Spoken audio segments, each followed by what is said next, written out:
Class 11th, welcome back to our channel Shikshak junction, क्योंकि अब नहीं तो कब, as we are studying our new course that is on biotechnology, तो उसी को कंटिन्यू करेंगे। This is Aayushi Agrawal and I will be dealing with this particular course in you और इन योर सिलेबस। ठीक, नया कोर्स है। लास्ट टाइम पर थोड़ा सा हिस्टोरिकल पर्सपेक्टिव हमने डिस्कस किया था और मैंने आपको ये भी बताया था कि ऑल्दो बायोटेक्नोलॉजी एक नई फील्ड है, लेकिन जो इसकी रूट्स हैं वो बहुत पुरानी है।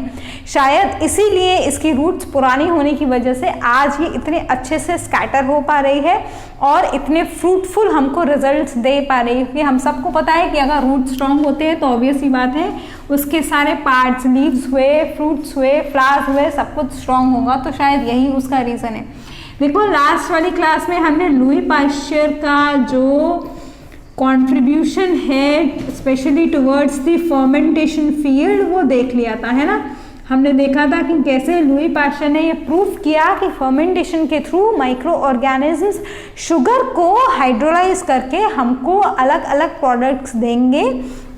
और इन्होंने जो स्पेशली प्रूफ किया था वो था लैक्टिक एसिड की प्रेजेंस विद द ईस्ट, ये इन्होंने प्रूफ किया था। इसके अलावा मैंने आपको बताया था कि एक और माइलस्टोन आया इसी बायोटेक्नोलॉजी की फील्ड में। वो कब आया? वो आया ईयर 1928 में। किसने लाया वो? अलेक्जेंडर फ्लेमिंग ने। अब एलेक्जेंडर फ्लेमिंग का नाम आया है तो सीधे सीधे इनका नाम आते ही हमारे दिमाग में एकदम से जो सबसे पहली बात जाती है वो आती है एंटीबायोटिक की, है ना। पेनिसिलिन जो एंटीबायोटिक है उसका प्रोडक्शन या उसका जब सिंथेसिस इन्होंने प्रूफ किया अपनी लेबोरेटरी में। ऑल्दो ये बाई चांस था, ये एक एक्सीडेंट था। जब अलेक्जेंडर फ्लेमिंग अपनी लेबोरेटरी में काम कर रहे थे तो ये डिस्कवरी ऑफ पेनिसिलिन ऑल्दो एक एक्सीडेंट था, लेकिन हाँ, इस एंटीबायोटिक की डिस्कवरी की वजह से बहुत सारी लाइफ स्पेशली वर्ल्ड वॉर में बची। वो एक रेवोल्यूशन प्रूव हुआ हमारे बायोटेक्नोलॉजी फील्ड में। तो इस तरीके से इसका जो हिस्टोरिकल पर्सपेक्टिव है वो पूरा होता है। और मैंने आपको बता दिया कि रूट्स काफ़ी गहरी हैं, इसीलिए हमें इसके फ्रूटफुल रिजल्ट्स मिल रहे हैं। लेकिन उन फ्रूटफुल रिजल्ट्स के मिलने के पीछे किन किन टेक्नोलॉजीज का हाथ है या फिर किन किन टेक्निक्स की वजह से आज इतने अच्छे प्रोडक्ट्स ह्यूमंस को मिल रहे हैं, वो जानना भी ज़्यादा ज़रूरी है। उसके बाद हम प्रोडक्ट्स पर जाएंगे।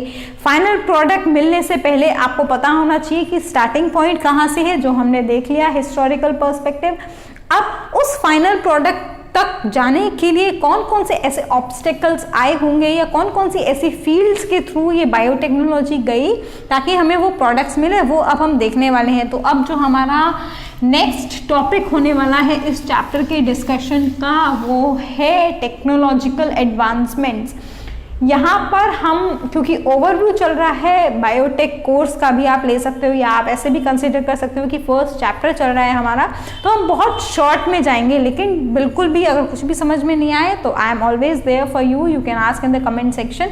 लेकिन हम सारी की सारी जितनी भी टेक्नोलॉजीज हैं सबको हम डिटेल में 1 बाय 1 आगे के लेक्चर्स में कंटिन्यू करने वाले हैं। तो डू नॉट टेक स्ट्रेस कि अगर अभी समझ में नहीं आया कि ये बहुत छोटा सा कंसाइज पार्ट बता दिया मैम ने, तो ऐसा नहीं है। हम सारी की सारी टेक्नोलॉजीज आगे देखेंगे। तो पहले स्टार्टिंग से एक एक उससे बढ़ेंगे टेक्नोलॉजी से।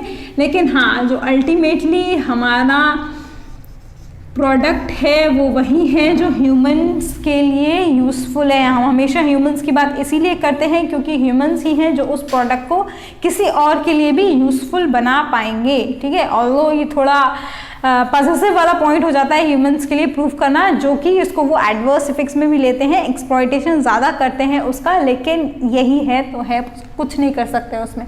ठीक है, टेक्नोलॉजी में जो सबसे पुरानी टेक्नोलॉजी इस बायोटेक में इंक्लूड होती है वो होती है बायो प्रोसेस की। और अगर आपने इंट्रोडक्शन वाला जो बायोलॉजी वर्सेस बायोटेक देखी थी वीडियो, उसमें अगर इंट्रोडक्शन पढ़ा होगा मेरा स्पेशली, तो मेरा भी एमटेक इसी बायो प्रोसेस इंजीनियरिंग में है। तो हम क्या करते हैं इस बायो प्रोसेस टेक्नोलॉजी में? देखो नाम में, फिर से नाम पे जाओ। अगर आप लोग मेरे साथ चलते रहोगे तो आपको समझ में आ जाएगा कि मैं बहुत सारी चीज़ें जो हैं वो उन वर्ड्स के नेम से क्लियर कर देती हूँ ताकि आपको याद करने में ज़्यादा डिफिकल्टी ना हो। देखो, बायो का मतलब होता है लाइफ, या आप अपने क्लास 10th में पढ़ के आ चुके हो, है ना। प्रोसेस का मतलब है हम इन्हीं लाइफ प्रोसेसेस को यूज़ करने वाले हैं। अब यूज़ हम किसका करेंगे? अल्टीमेटली किसी प्रोडक्ट को लेने में ही। तो when we are using the living systems such as bacteria,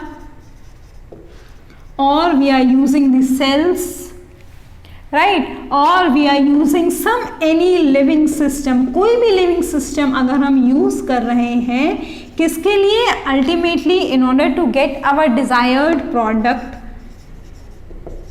that is termed as bioprocess technology, right? By using the technology we have made use of the life in order to get our desired product. That is the that is the oldest field or oldest technology that is currently being incorporated to get the sufficient amount of commercialized products। ये एक important point है। कोई भी product तब तक आज की date में अगर हम उसको बायोटेक्नोलॉजी से ऑब्टेन कर रहे हैं तो वो तब तक अच्छा प्रोडक्ट नहीं माना जाएगा जब तक वो कमर्शियल स्केल पे ना अप्लाई हो रहा हो, क्योंकि बायोटेक का जो मेन फंडामेंटल है, देखो हमने जो नया पढ़ा इसमें कि डिकेड्स बैक है लेकिन उसके बावजूद भी नया है, वो सिर्फ इसलिए क्योंकि अब कमर्शलाइजेशन लेवल पर उसका एडवांसमेंट हो गया है। तो ये प्रोडक्ट भी उसी कमर्शलाइज्ड बेसिस पर होने चाहिए। एग्जाम्पल इसका बहुत अच्छा आता है ह्यूमन इंसुलिन, और आप उसको ह्यूमुलिन भी बोलते हो। पहले के केस में डायबिटीज़ के जो पेशेंट्स थे उनमें ट्रीटमेंट की जो रेट था या जो उसकी कॉस्ट आती थी ट्रीटमेंट की वो बहुत हाई होती थी। आज की डेट में ऐसा नहीं है। अगर आपके फैमिली में भी कोई डायबिटिक पेशेंट्स है तो आपने देखा होगा वो इंसुलिन का इंजेक्शन लेते हैं और फिर उसके बाद अपना जो फूड है उसको कंज्यूम करते हैं ताकि उनका ग्लूकोज का जो लेवल है वो बॉडी में मेंटेन है। किसकी वजह से? वो ये ह्यूमुलिन अपनी बॉडी के अंदर इनकॉर्पोरेट कराते हैं थ्रू द आर्टिफिशियल मीन्स, क्योंकि उनकी बॉडी इंसुलिन को प्रोड्यूस नहीं कर रही, जिसकी वजह से ग्लूकोज का यूटिलाइजेशन या ग्लूकोज का मेटाबोलाइजेशन नहीं पॉसिबल है। तो वो उन्होंने ह्यूमुलिन को अपनी बॉडी के अंदर आर्टिफिशियली इंजेक्ट कराया and then they are maintaining all those phenomena that are carried naturally. कुछ और एग्जाम्पल अगर इसका देखेंगे तो आएगा हमारा हेपेटाइटिस बी का वैक्सीन। ये भी इसी बायो प्रोसेस टेक्नोलॉजी की वजह से ही पॉसिबल हुआ है। हमने अलग अलग लिविंग सिस्टम्स का यूज़ करके उसमें ऐसी वैक्सीन प्रोड्यूस की है कि अब वो ह्यूमंस के लिए यूज़फुल है या ह्यूमंस के ट्रीटमेंट के लिए यूज़ की जाती है। तो ऐसे ही कुछ और, बाकी तो आपको पता ही है बियर, वाइन, अल्कोहलिक बेवरेजेस जितने भी हैं सारे के सारे बायो प्रोसेस टेक्नोलॉजी के थ्रू ही लिए जाते हैं। कुछ और जो नई चीज़ें अब आपको पढ़नी चाहिए क्योंकि आप बायोटेक स्पेशली एक कोर्स स्टडी कर रहे हो, उसमें आती है बायोडिग्रेडेबल प्लास्टिक। पोल्यूशन की वजह से इसका बहुत यूज़ हो रहा है आजकल। किसकी वजह से प्रोड्यूस होती है ये? Bio process technology. In living systems के अलावा कुछ ऐसे लिविंग बाई प्रोडक्ट्स भी हैं जिनको आप यूज़ करके अपना डिज़ायर्ड प्रोडक्ट ले सकते हो, और उनको हम बोलते हैं enzymes, because all the metabolic activities finally require enzymes to get into the picture, and usage of these enzymes give us very useful products. One of the example is this biodegradable plastic. इसके अलावा laundry की detergent enzymes. I don't know whether you know this particular fact or not, but yes, the enzymes that are present in the laundry are present within the human digestive system. और अगर आपको इसकी details जाननी है तो I have explained this particular point in my live class of 10th class.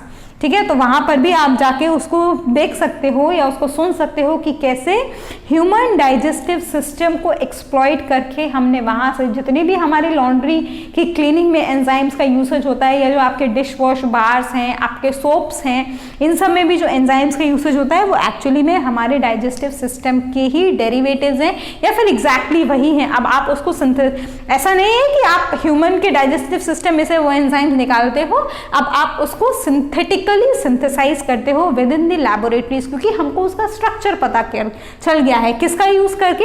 इन्हीं living systems को exploit किया हमने और अपना डिजायर्ड प्रोडक्ट लिया जो कि बना हमारा एंजाइम।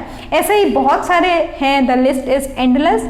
अभी सिर्फ हम ओवरव्यू देख रहे हैं, तो हम सिर्फ उसकी बात करेंगे। जब हम डिटेल में देखेंगे तब हम और products along with the process, the methodology सब कुछ स्टडी करने वाले हैं। और trust me, this course is going to be very interesting because you will all relate these things to your practical life.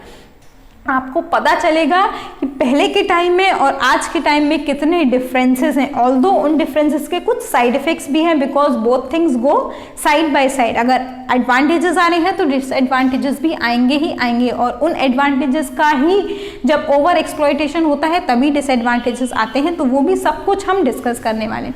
तो एक तो हो गई ये हमारी बायो प्रोसेस टेक्नोलॉजी की फील्ड। दूसरी जो इसके बाद हमें कंसिडर करनी चाहिए वो है सेल कल्चर, क्योंकि हमने इस फील्ड में क्या देखा? हमने देखा कि we are using the living systems in order to get our product. कैसे करेंगे उसको? सेल कल्चर से करेंगे। जैसा कि मैंने आपको यहाँ पर भी बताया, लॉन्ड्री की जो डिटर्जेंट एंजाइम्स हैं ह्यूमन डाइजेस्टिव सिस्टम के भले ही डेरिवेटिव्स हों या उसके कॉपी कैट हों, लेकिन हमारे डाइजेस्टिव सिस्टम से नहीं एक्सट्रैक्ट किए जाते। कैसे एक्सट्रैक्ट किए गए होंगे? आर्टिफिशियली या फिर लैबोरेटरीज के अंदर सेल्स का कल्चर करा के। और ये जो सेल्स का कल्चर है वो दोनों ही केसेस में होता है। ऐसा ज़रूरी नहीं है कि हम यहाँ सिर्फ ह्यूमंस की बात कर रहे हैं तो वो हो, प्लांट का भी आर्टिफिशियल कल्चर हमारे लैबोरेटरीज में होता है। और उन कल्चर्स का यूज़ करके हमें बहुत सारे ऐसे कंपाउंड्स हैं जो मिलते हैं, जो कि हम वहाँ प्लांट्स का नेचुरल तरीके से एक्सप्लॉइट करके शायद उतनी क्वांटिटी में, again the quantity matters because the commercial production is important when you are studying the biotechnology as a course obviously. तो सेल कल्चर किस किस के आएंगे? एनिमल का भी आएगा और प्लांट का भी आएगा। सिर्फ एनिमल को कभी भी कंसिडर नहीं करना है, ऑर्गेनिज्म जो है वो दोनों ही हैं, एनिमल्स और प्लांट। अब एनिमल्स के सेल कल्चर का तो एग्जाम्पल मैंने आपको दे दिया और आपको शायद अब थोड़ा थोड़ा समझ में भी आ गया होगा। मैं खुद से बोल रही हूँ, if not 100% but yes up to some extent. Plant का कल्चर कैसे समझ में आ सकता है, क्या मिल सकता है इनको? बहुत सारी ऐसी मेडिसिनल वैल्यूज़ हैं इन प्लांट्स की जो हमें मिलती हैं। सबसे बेस्ट एग्जाम्पल अगर मैं यहाँ पर आपको कोट करना चाहूँ तो आएगा एल्कलॉइड्स का। ये एल्कलॉइड्स बहुत सारी ऐसी मेडिसिनल पॉइंट्स हैं, मेडिसिनल वैल्यूज़ हैं जो होल्ड करके रखते हैं, और ये हमें इन प्लांट्स के आर्टिफिशियल कल्चर से मिलते हैं। इसके अलावा बहुत सारे ऐसे फ्लेवरिंग एजेंट्स हैं। अब जैसे कि मैं अपना एक पर्सनल एक्सपीरियंस बताती हूँ। केरल की साइड या साउथ की साइड में जब हम जाते हैं तो वहाँ पर हमें हर चीज़ में वो लेमन वाला फ्लेवर मिलता है। इनफैक्ट सोप्स के अंदर भी लेमन की फ्रैग्रेंस इतनी एडमेंट होती है कि आपको लगता है एक्चुअली में वो नींबू से ही बना है।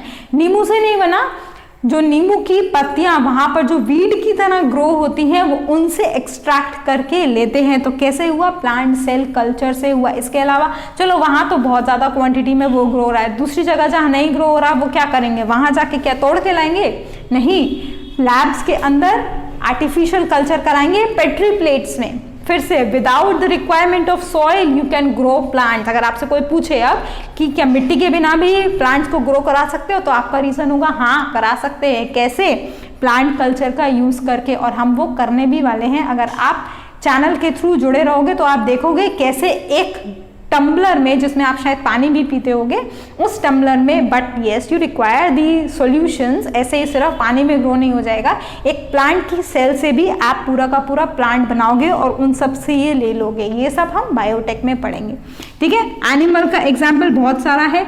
इस सेल कल्चर का कुछ और भी यूज होता है जो कि हम अलग अलग टेक्नोलॉजीज के थ्रू ही स्टडी करेंगे, राइट। तो आई थिंक आगे की टेक्नोलॉजीज पढ़ने से पहले आपको थोड़ा ब्रेक देना पड़ेगा, ताकि जो 2 टेक्नोलॉजीज हमने पढ़ी उसके लिए आप अपना थॉरो स्टडी कर लो, बुक से भी या जो भी रेफरेंस बुक है आपके पास, और अगर कोई भी डाउट आता है तो आप उसको पूछ लो। उसके बाद ही बहुत सारी टेक्नोलॉजीज है, पहले ही बता रही हूँ मैं, थोड़े लेक्चर्स लग जाएंगे आपको ये पता करने में कि एक्चुअली में उसके अंदर क्या होता है। सिर्फ ओवरव्यू है, डिटेल्स हम जैसे जैसे चैप्टर वाइज बढ़ते जाएंगे अपने सिलेबाई के अकॉर्डिंग वैसे वैसे पढ़ते जाएंगे। 2 टेक्नोलॉजीज हमने डिस्कस करी है, ध्यान रखना कौन कौन सी? बायो प्रोसेस टेक्नोलॉजी और दूसरी है हमारी सेल कल्चर। और दोनों ही केसेस में बात हुई है प्लांट्स और एनिमल्स के केस में, यहाँ पर माइक्रो ऑर्गेनिज्म का भी एक्सप्लॉयटेशन हुआ है, right. So rest of the technologies like microbial culture, nano technology, bio info, सारी टेक्नोलॉजीज आगे के लेक्चर्स में डिस्कस करेंगे। Till then if you have any doubt ask me through the comment section और through the Gmail. We will meet in our next class. Till then, take care, stay safe, bye bye, thank you.